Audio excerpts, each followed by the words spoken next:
Okay, so the next paragraph. The average depth of the oceans is around 3700 metre. That means earth के surface में जितने भी oceans पाए जाते हैं, so you know there are mainly 5 oceans, है ना. 5 ओशंस है हमारे अर्थ के सरफेस में. सो ये हम लोग अगेन मैप से समझने की कोशिश करते हैं. And map is given in the first chapter of geography itself, जो कि मैंने आपको एक्सप्लेन तो नहीं किया है, लेकिन उसमें वर्ल्ड मैप दिया गया है. उससे हम क्या कर सकते हैं, जो फर्स्ट ओशन पार्ट है अर्थ के सरफेस में, उससे हम लोग समझने की कोशिश कर सकते हैं. See the map. ओके, सो आप देख पा रहे हो ये वर्ल्ड मैप आपके बुक में. तो उसमें है Atlantic Ocean and then you can see, आप स्टार्ट कर सकते हो अटलांटिक ओशन से, Indian Ocean, Arctic Ocean and then Pacific Ocean आप देख पा रहे हो.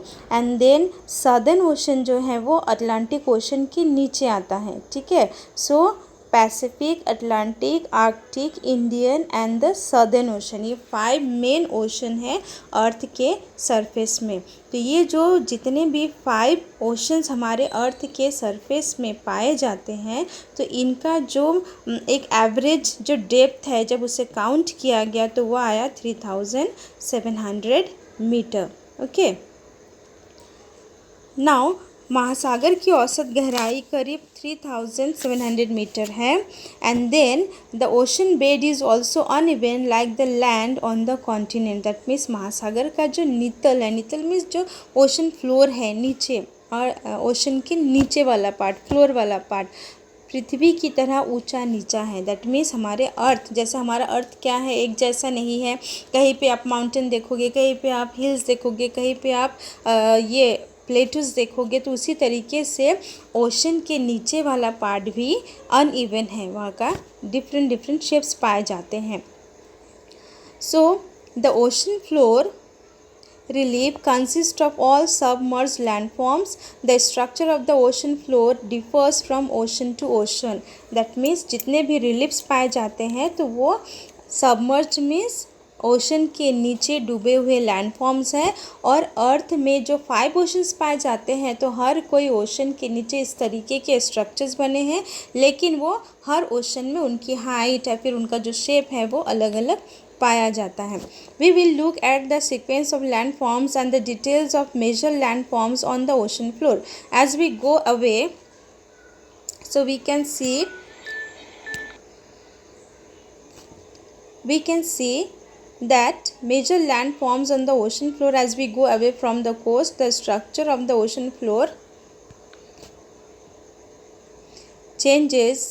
Study the explanation below and figure 4.2 together. That means अब हम लोग डिटेल में ओशन फ्लोर के नीचे कौन कौन से स्ट्रक्चर्स पाए जाते हैं, और जैसे जैसे हम लोग अगर हम किसी ओशन के अंदर जाना चाहें और उन लैंडफॉर्म्स को देखना चाहे, तो आप देख पाओगे कि जितने हम दूर चले जाते हैं, तो वो जो लैंडफॉर्म्स हैं वो चेंज होते जाते हैं. जितने हम गहराई में जाएंगे ओशन के अंदर, तो वो जो शेप्स है वो चेंज होते जाएंगे. तो ये जो फिगर 4.2 दिया गया है, तो उसको हमें देखना है, स्टडी करना है, और उसके साथ साथ जो डिफरेंट नेम्स दिए गए हैं, तो वो हमको अच्छे से रीड करना है और समझने की कोशिश करना है. फर्स्ट वन इज़ दिए कॉन्टिनेंटल शेल्फ. दैट मीन्स उसको कहा जाता है महाद्वीपीय मग्न तट. दैट मीन्स पहले हम कॉन्टिनेंट से स्टार्ट करते हैं, मीन्स जो लैंड पार्ट, तो वहाँ से फिर जैसे ही ओशन स्टार्ट होता है, वहाँ से हम स्टार्ट करेंगे. ठीक है. सो फर्स्ट आप देख पा रहे हो कि ये जो पार्ट है ये कॉन्टिनेंट है. दैट मीन्स लैंड जहाँ पे हम लोग रहते हैं. फिर वहाँ से हम ओशन के नीचे जाना स्टार्ट करते हैं, तो डिफरेंट शेप्स आते हैं इस तरीके से.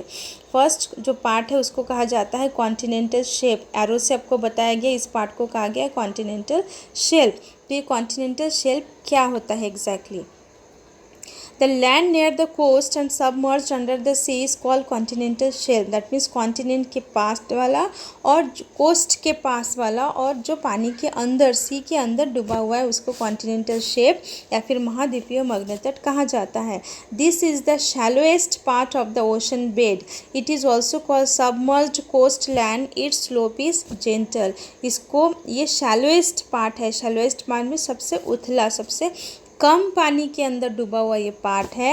And it is also called the coast land, और उसको क्या कहा जाता है, सागर मग्न भूमि भी कहा जाता है। एंड इसका जो ढाल होता है, इसका जो एक तरीके से स्लोप होता है वो जेंटल होता है, कम होता है इस पार्ट का, क्योंकि ये कॉन्टिनेंट से लगा हुआ है और वो पानी के अंदर जस्ट हम लोग एंटर कर रहे हैं ओशन के अंदर, तो इसीलिए इसका जो स्लोप है वो जेंटल होता है। Okay, the extent of the continental shelf is not uniform everywhere, it is narrow along the coast of some continents while it is broad for hundreds of kilometre at others.